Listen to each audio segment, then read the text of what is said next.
Hello friends, welcome है आपका मेरे इस कंटिन्यू लेक्चर में, दैट इज़ यूरिन एनालिसिस। आजकल हम यूरिन के केमिकल एग्जामिनेशन को कवर कर रहे हैं और आज हम कवर करेंगे बिलिरुबिन को, जिसको हम बाइल पिगमेंट्स भी बोलते हैं।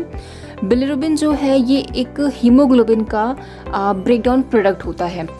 एक नॉर्मल पर्सन के यूरिन में बिलिरुबिन जो है वो अनडिटेक्टेबल होना चाहिए, बट अगर किसी पर्सन के यूरिन में बिलिरुबिन इतना प्रेजेंट है कि वो केमिकल मेथड से डिटेक्ट हो जा रहा है, तो इस कंडीशन को हम बोलेंगे बिलिरुबिन यूरिया।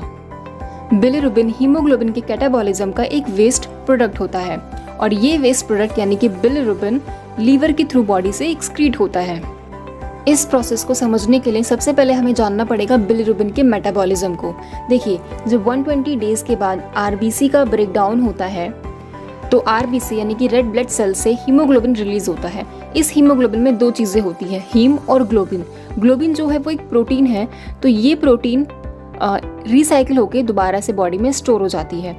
अब यहाँ पे जो हीम है वो एक वेस्ट प्रोडक्ट है, तो हीम जो है वो सबसे पहले बिलिवर्डिन में कन्वर्ट होगा और बिलिवर्डिन से बिलिरुबिन में कन्वर्ट होगा और ये बिलिरुबिन सर्कुलेशन में एल्बुमिन नाम की प्रोटीन से बाइंड हो जाता है, जिसको हम बोलते हैं अनकंजुगेटेड बिलिरुबिन या फिर इनडायरेक्ट बिलिरुबिन। और ये अनकंजुगेटेड बिलिरुबिन एल्बुमिन से बाइंड होने की वजह से किडनी के ग्लोमेरुलस से फिल्टर नहीं हो सकता और इसी वजह से ये अनकंजुगेटेड बिलिरुबिन यूरिन में नहीं दिखता है हमें, क्योंकि ये वाटर इनसॉल्युबल होता है। तो हमारी बॉडी इस अनकंजुगेटेड बिलिरुबिन को एक्सक्रीट करने के लिए इसको वाटर सॉल्युबल बनाती है, जिसके लिए मैंने अभी आपको बताया था कि जो एल्बुमिन है वो अनकंजुगेटेड बिलिरुबिन से बाइंड होकर इस बिलिरुबिन को सर्कुलेशन के थ्रू लीवर तक लेके जाता है, लीवर तक ट्रांसपोर्ट करता है। उसके बाद यहाँ पे जो अनकंजुगेटेड बिलिरुबिन है वो एंजाइम ग्लूकुरोनाइल ट्रांसफेरेज की हेल्प से ग्लूकुरोनिक एसिड से कंजुगेट हो जाता है और अब ये अनकंजुगेटेड बिलिरुबिन कंजुगेटेड बिलिरुबिन में कन्वर्ट हो जाता है और अब ये अनकंजुगेटेड बिलिरुबिन लीवर से एक्सक्रीट होता है बाइल डक्ट के थ्रू और ड्यूडेनम में आता है। अब यहाँ पे जो कंजुगेटेड बिलिरुबिन होता है वो एल्बुमिन से बाइंड नहीं हुआ होता है, इसलिए ये वाटर सॉल्युबल होता है, जिसकी वजह से किडनी के ग्लोमेरुलस से ये फिल्टर हो जाता है बिलिरुबिन और यूरिन में एक्सक्रीट होता है। बट ये नॉर्मल है, क्योंकि इस कंजुगेटेड बिलिरुबिन का जो कंसंट्रेशन है वो बहुत कम होता है यूरिन में, इतना कम कि केमिकली मेथड से डिटेक्ट नहीं हो पाता है, तो फिर ये नॉर्मल है। अब यहाँ पे जो कंजुगेटेड बिलिरुबिन है, जिसको हम डायरेक्ट बिलिरुबिन भी बोलते हैं, वो लीवर से बाइल डक्ट के थ्रू इंटेस्टाइन में आता है और इंटेस्टाइन में आने के बाद डायरेक्ट बिलिरुबिन जो है वो इंटेस्टाइन में प्रेजेंट बैक्टीरिया की हेल्प से यूरोबिलिनोजन में कन्वर्ट हो जाता है।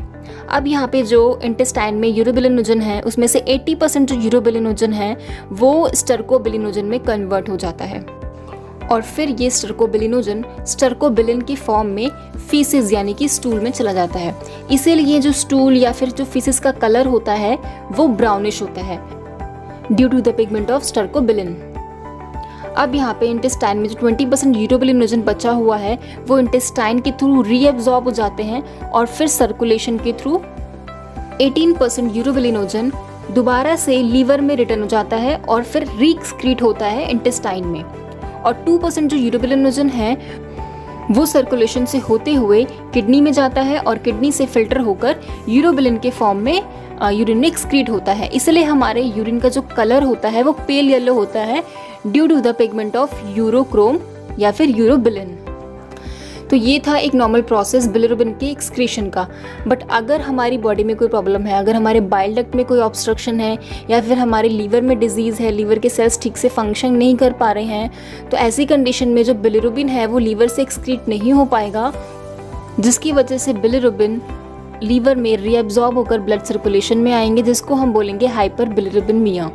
और ये बिलिरुबिन सर्कुलेशन से होते हुए किडनी में जाएंगे, वहाँ पे फिर फिल्टर होकर फिर ये यूरिन में एक्सक्रीट होंगे बिलिरुबिन और इस कंडीशन को बोलते हैं बिलिरुबिन यूरिया।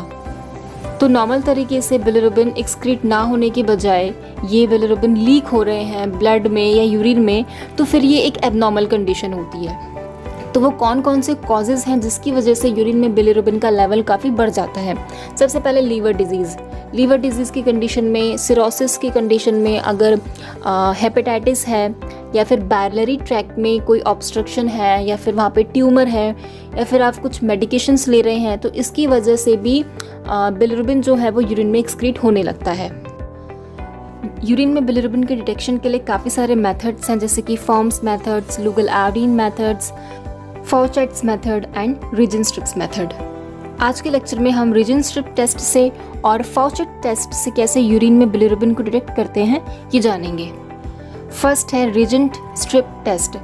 देखिए, यूरिन में बिलिरुबिन को मेजर करने के लिए हम रीजन स्ट्रिप्स का भी यूज़ करते हैं। और एक बात याद रहे कि जब हम यूरिन में बिलिरुबिन का डिटेक्शन करते हैं तो जो यूरिन है वो फ्रेश होना चाहिए, कंटामिनेटेड नहीं होना चाहिए, और जो यूरिन है उस पर लाइट का एक्सपोजर नहीं होना चाहिए, क्योंकि अगर लाइट का एक्सपोजर होगा यूरिन पर तो जो बिलिरुबिन है उसका लेवल डिक्रीज होता जाएगा, जिससे हमें एग्जैक्ट रिजल्ट नहीं मिल पाएगा।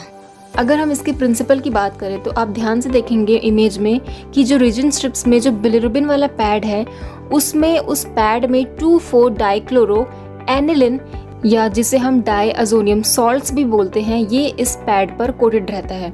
और इस पैड का जो मीडियम होता है वो एसिडिक मीडियम होता है।